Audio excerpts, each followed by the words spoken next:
இன்றே டவுன்லோட் செய்து உங்கள் ஃபேவரட் ஷோக்களை என்ஜாய் பண்ணுங்க. பாட்டி, நீங்க ஒரு அயன் லேடி. உங்க தைரியம், துணிச்சல், தன்னம்பிக்கையெல்லாம் நாங்க உங்ககிட்ட கத்துக்க வேண்டிய விஷயம்.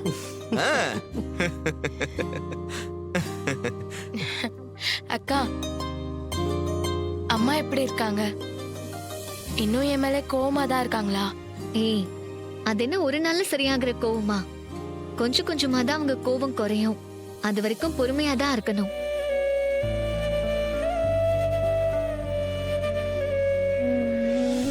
ஏய், இப்ப எதுக்கு நீ ஃபீல் பண்ற? பாட்டி விட நம்ம வீடு தானே. இங்க உனக்கு என்ன குறைச்சல்?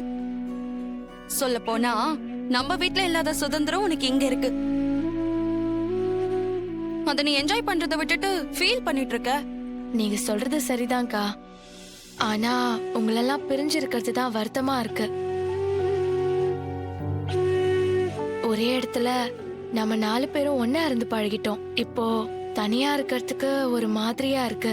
ஹேய், எங்களுக்கு தெரியாம அவசர அவசரமா கல்யாணம் பண்ணிக்கிட்டு அலைப்பாயுதே ஸ்டைல்ல வாழ்ந்துட்டு இப்ப எங்களை பிரிஞ்சிருக்க கஷ்டமா இருக்குன்னு சென்டிமெண்டா பேசுறியா? நல்ல ஆளு தாண்டி நீ. ரேவதி, அப்போ அலைப்பாயுத ஸ்டைல்ல இவங்க ஷாலினி, தலைவன் மேடி.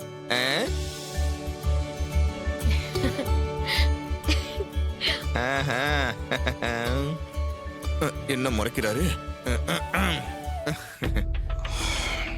மாப்ள? அந்த ஏட்டும் செத்து போயிட்டாரு. அந்த முத்துவேல் தான் ஈஸ்வரியோட அம்மாவுக்கு விஷம் வச்சாங்கிறத எப்படி நிரூபிக்கிறது?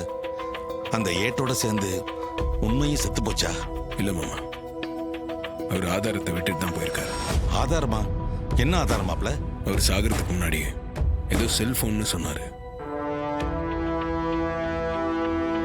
செல்போன் சொன்னாரா? எனக்கு ஒன்னும் புரியலையே. அவரோட செல்போன்ல ஏதோ ரெக்கார்ட் பண்ணி வச்சிருக்காருன்னு நினைக்கிறேன் மாமா.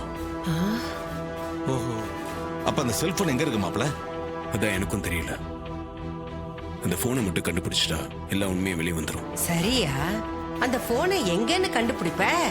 இல்ல, அவர் சுடும்போது அவரோட போன் அங்க எங்கேயோ தான் விழுந்திருக்கணும். அங்க போய் தேடி பார்த்தா அந்த போன் கிடைக்கிறதுக்கு வாய்ப்பு இருக்கு. நான் போய் பார்த்துட்டு வந்துடுறேன். சரி சரியா? சோழ, நானும் ஒரு சோழ. மாமா, போயிட்டு வந்துடுறேன்.